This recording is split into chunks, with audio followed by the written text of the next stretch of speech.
Three, two, one.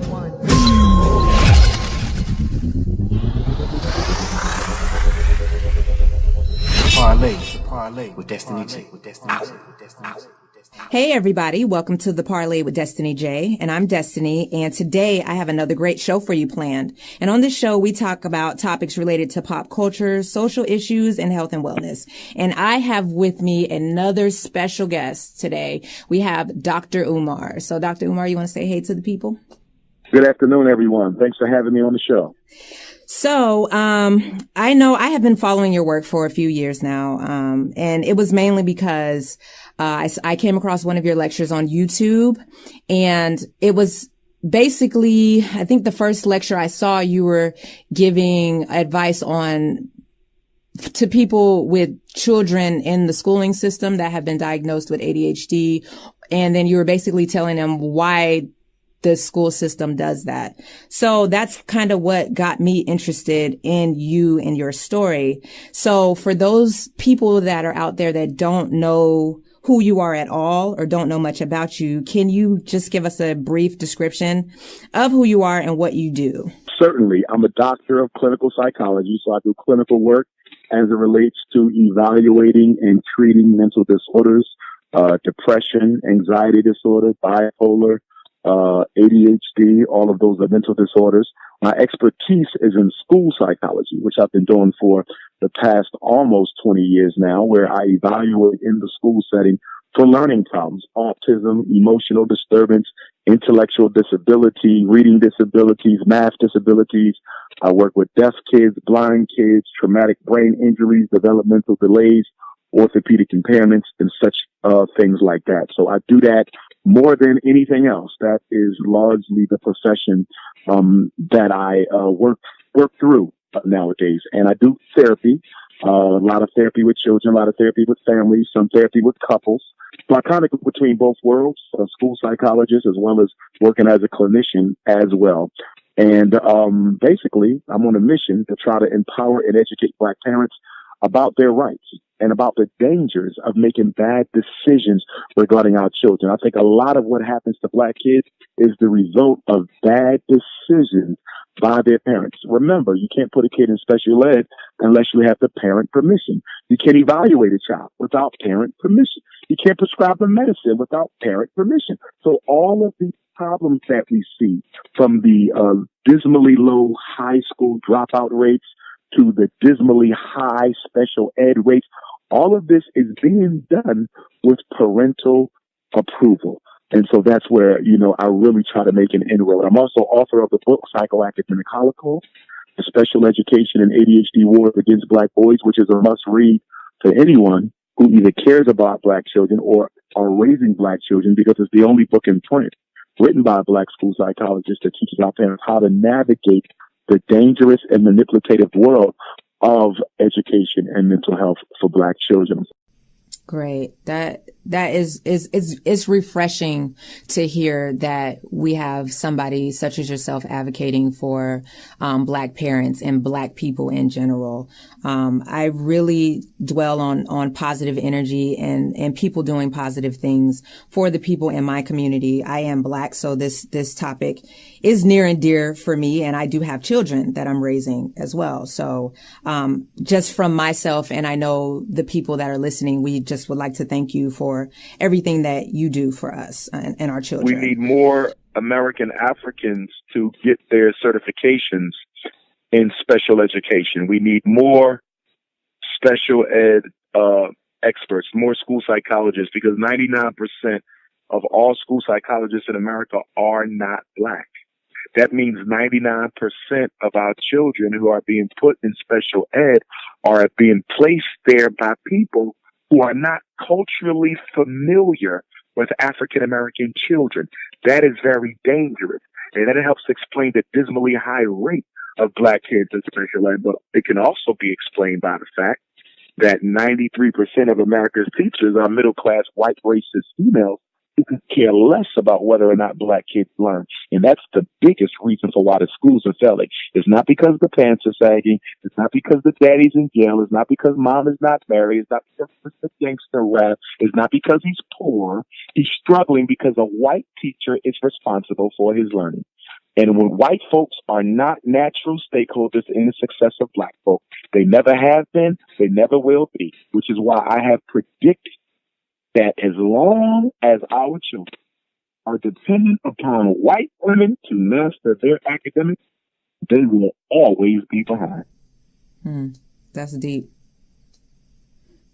That is extremely deep. So I'm going to segue actually into your Breakfast Club interview, because I know that it was surprising to me to see you on there, honestly. But I was happy. Which one? I was on there twice. The first or the second? I think it was the latest one. I don't think I saw the first one, but the latest one that you did.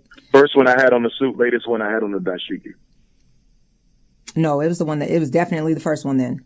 Did not see the one with the dashiki. It was the first one. Okay. But I was surprised to see you there. And I was surprised to see you there because I know that you speak openly about systematic white supremacy, and that platform is huge for the quote unquote urban community. So after you did the first interview, how was the support? Did you see like a gain of support, an influx of support after that interview aired? Significantly. I'll put it like this. Before the Breakfast Club interview, I was already one of the most requested black scholars in the world in terms of coming out to speak at colleges and universities and that type of thing. And I thought that I was at the top of my game, so to speak. But after that first Breakfast Club interview, I realized how many black people did not know me. Like, it was so interesting to get that many phone calls and emails from people who had never heard my name. And people are like, I saw you in the Breakfast Club and I went to YouTube and I typed you in and I've been watching you all week and I just can't stop. And when your school opened. And it was humbling because it's like, wow, like you thought you were done. You're not done. Most of the people who saw your Breakfast Club interview never heard of Dr. Umar Johnson. And the second time, my goodness, my second Breakfast Club interview was one of their most reposted interviews ever. And I'm not a rapper, an actor, or an entertainer. I'm a school psychologist, but yet my Breakfast Club views are higher than many rappers and entertainers that they bring on there. And I think that's just a testament to the information itself, that our people are thirsty for the information and they're very thirsty, for the truth. And the ironic thing about the Breakfast Club interview, the irony is every time I walked in there, it appeared as if it was going to be a regular, casual interview. Like, there seemed to be nothing dynamic about it. Just a good conversation with some good people both times. And it's amazing because when that first one got posted and the way that thing just went crazy, I said, wow, I did not expect that. And then the second one, I definitely did not. The second one was received more than the first. And the first was tremendous. But this second Breakfast Club interview, I mean, everywhere I went, every airport, weren't you on the Breakfast? That's the guy from the Breakfast Club. And it's just like, wow. And I know they can't bring me on there all the time because of who I am and what I represent, but I'm very thankful to DJ Envy, Charlamagne, and Angela Yee for bringing me just once a year. I've only been there twice, but as far as I'm concerned, with the type of response I get on the Breakfast Club, I really only need to come once. I mean, my Breakfast Club interviews were more viewed than any other political interview they had, including Minister Farrakhan. So, and I have tremendous respect for Minister Farrakhan. So and then because of my age, because I'm 40, I'm young, I'm a product of the hip hop generation, I'm at that place where I can go between both worlds. I can deal with the youth on the corner. I can deal with the pants sagging. I can deal with the prisoners. I do a lot of work in prisoners. I get a lot of support mail from inmates, as a matter of fact. So I can deal with the young, and then I can go right across the street and deal with the middle class, educated, black bourgeoisie, and try to get them to understand that you need to do more than your community. And just because you made it doesn't mean it's opportunity for all black folks. So I've been blessed with that diversity. I still keep and I still have my North Philly ghetto hood roots, and I think because I've never given up my community credibility, I'm able to reach a lot of very different diverse groups within the Black community. That's amazing, because the Breakfast Club is a big deal. And it grew into this monster over the years. And I was very, very surprised to see you on there, because you speak openly about how you feel about white supremacy. So, you would think that platforms like that would be, kind of leery because they're not sure what you might say, but I'm glad that you. Well, I also think that they were pushed. I also think that there was some nudging from the community. I think there was some nudging. I noticed and not necessarily with the Breakfast Club, but generally speaking with different radio platforms, a lot of times the community demand me. For example, I'm the most requested scholar on a university level in America. No scholar gets more invitations to speak at university level than I do. And I've never been on major network television. But that's because of the students. In other words, the university might bring Cornell West, but the students are going to tell the university, we want Dr. Umar Johnson. And normally when I get a phone call from administration at the university, be it white college or black college, they all say the same thing. I really didn't know who you were. The students came in here and said, could we really look into bringing Dr. Umar Johnson here for Black History Month? And that's about half of the time. It's the students.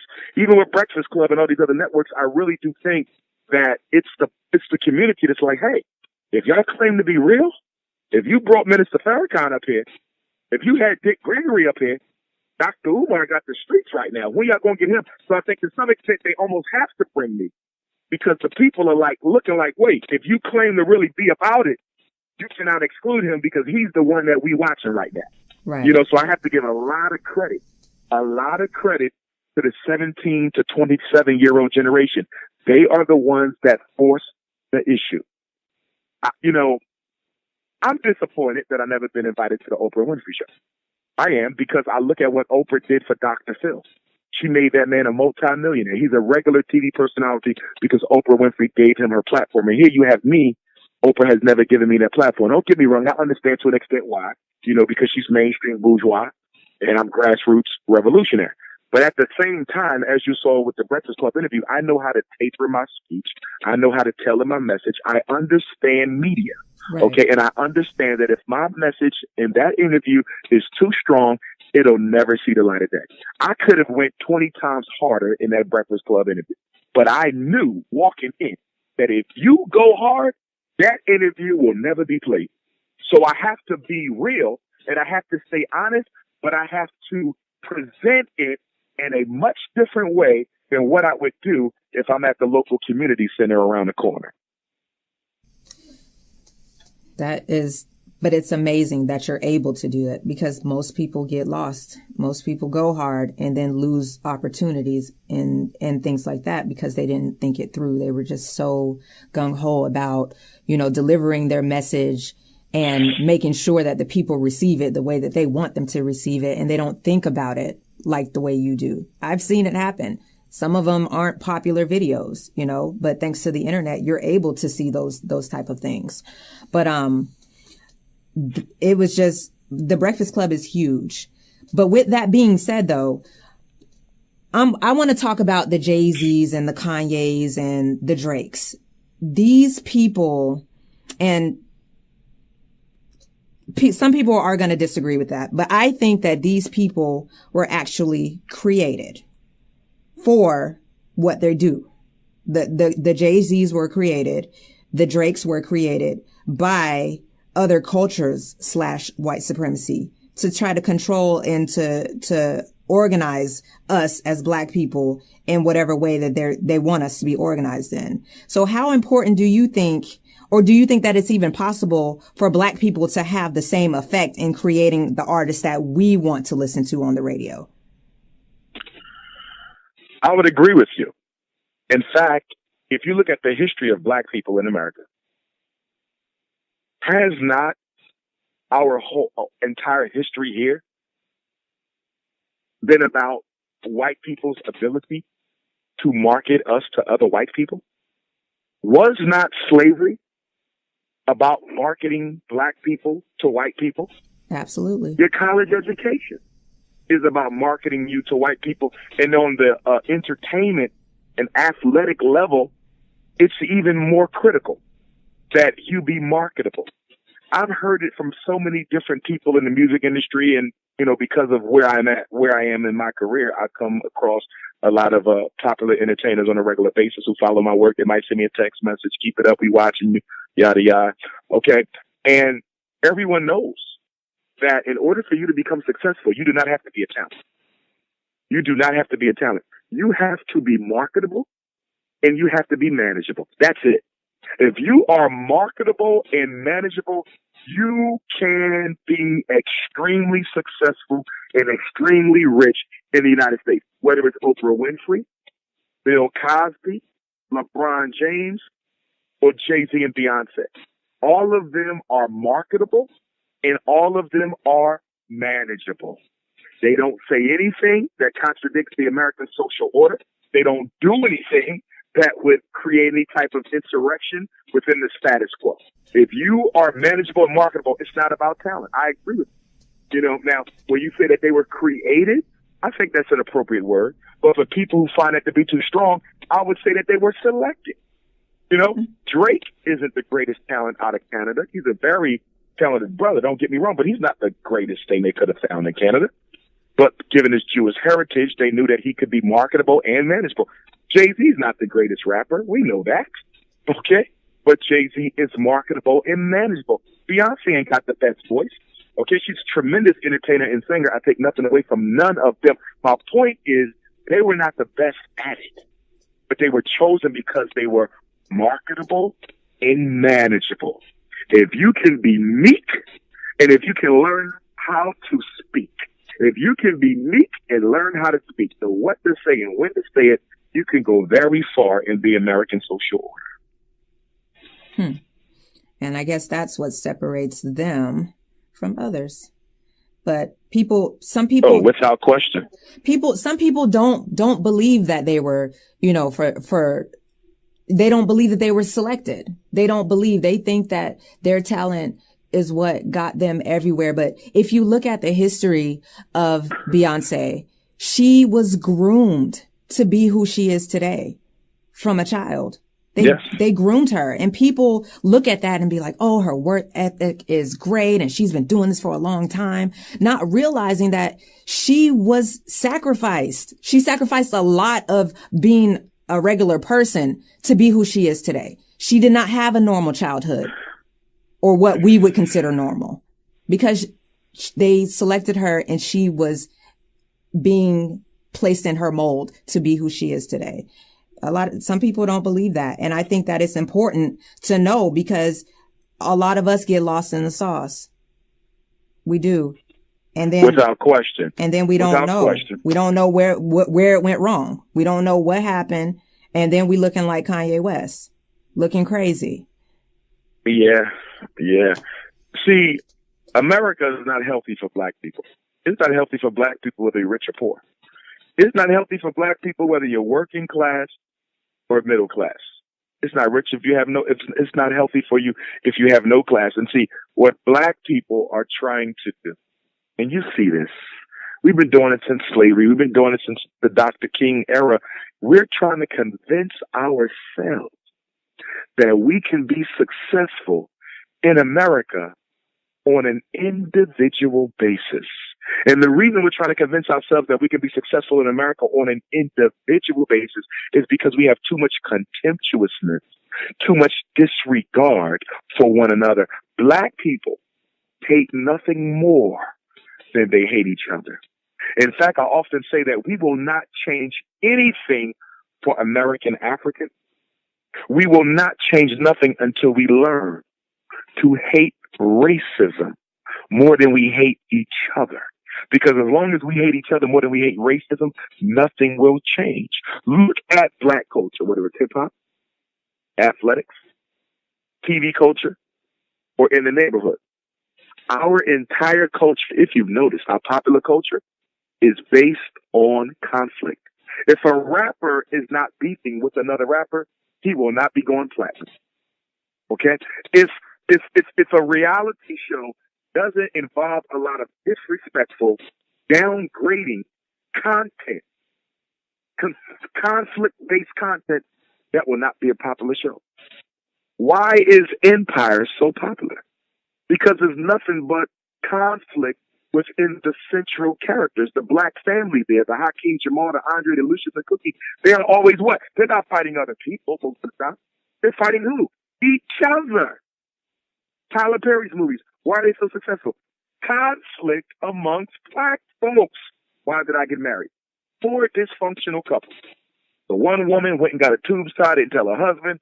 He got gonorrhea, gave it to his girlfriend, didn't tell him. This one leaves his girlfriend out in the middle of the snow. I mean, we love to see black people being attacked by other black people. And this has its roots in slavery. In slavery, slave master would make us fight each other. And if you won, you would get something for that. It wasn't much, but you would get something for that. And then they added meritorious manumission laws. If you help us keep slavery in order, we will reward you by giving you your freedom. Never mind the fact that what we're doing to your people is wrong.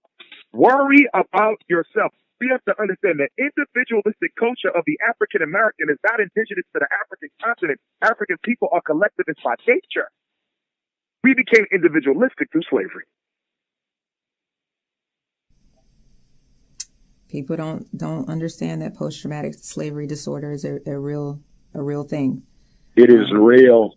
It's real. It is real. I talk about it. That is. I wish white folks would diagnose it. I wish they would add it to the Diagnostic and Statistical Manual of Mental Disorders, but they're not going to add it because if they acknowledge post-traumatic slavery disease as a real disorder, that would open them up for significantly more reparations lawsuits. Black people would be able to claim that our mental health is a direct result of slavery. Clearly, some compensatory damages will be owed to such a situation. That's why they do not like to admit that we still suffer from slavery, because if you are disadvantaged as a nation today because of things that were done to you yesterday, then that clearly meets the UN definition of genocide. When you look at the UN definition of genocide, black people clearly meet that, but we have not sought reparations and we have not filed grievance against America for genocide because most of us are not interested in being identified as anything other than good old-fashioned Americans. We love white folks more than we love God.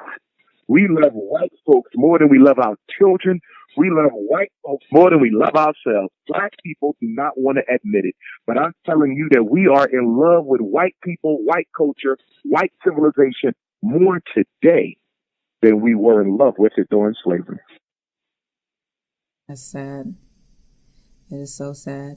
I just have one more question. And this is a question that Sure. I've been kind of thinking about as I go through my own personal journey. And I know that you travel all the time. And I know that you have 2 little girls. And with you traveling all the time to help other people's children, does it take a toll on your relationship with them? And do they understand? No, not that. Got you.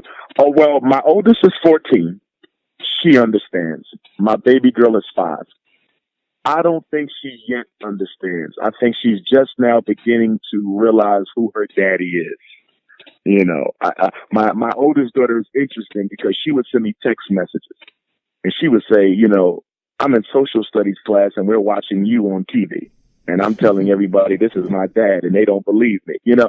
So she kind of had to grow into it because, you know, this degree of quote unquote, and I hate to say the word, I hate to say it, but this degree of celebrity, if you would, you know, wasn't there when she was my baby girl's age. So she had to grow into that.